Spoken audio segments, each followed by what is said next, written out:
তো সবাইকে জোহার, নমস্কার, আমার প্রণাম। আজকে আমি এই আমার ফুল বাবা বিখ্যাত ঝুমুর শিল্পী ভোলানাথ মাহাতোর বাড়ি এসেছি। সেই সুযোগেই আমি এই ভোলানাথ মাহাতোর বাড়িতেই আমাদের কবি গোবিন্দলাল মাহাতো সম্পর্কে আমার কাকু, ওনার সাথে আমার এই মুহূর্তে দেখা হয়ে গেছে। তাই ওনার কণ্ঠ থেকে আপনারা একটা এক কলির ঝুমের শুনুন। আর আমার কাকু গোবিন্দলাল কাকু কিছু দু চার কথাও বলবে। নমস্কার, জোহার। আজকে আমি এখন আমাদের ঝুমুর দেশের ঝুমুর রাজা সম্মানীয় ঝুমুর শিল্পী ওস্তাদ ভোলানাথ মাহাতোর ঘরে আছি হেঁটজাড়িতে। কালকে রাতে আমরা এসেছি 12টার সময়, প্রোগ্রাম ছিল চান্ডিলে, এবং এখন আরও একটা প্রোগ্রাম আছে এই রাজদূত খোড়া, একটু দেখাও। এই ভোলাদার সুপুত্র এই রাজদূত খোড়ার সঙ্গে এখন আর একটা প্রোগ্রামে যাবো চাষ রোড। তো সেই অবসরে আমাদের দেখা হয়ে গেল ওই খোড়ার সঙ্গে। তো গল্প হতে হতেই বললো যে একটা ছোটো মোটো ভিডিও করা যাক।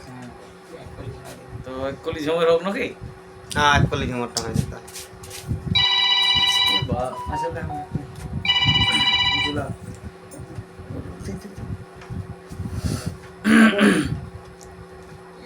তাহলে ভাদর মাস এটা ভাদরিয়া ঝুমরে বেশি মানাবে নাকি?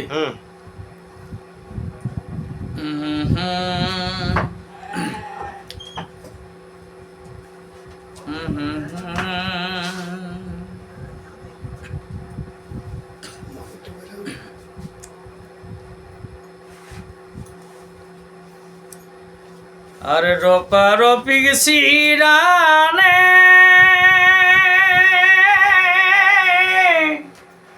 আর কাদা গি জাগ জিরানে, কাদা গি জাগ জিরানে ভাই করমে গিরে গাবে কানে, করমে গিরে গাবে কানে পহরে গো মন না ঠহরে টানে নই হরে গো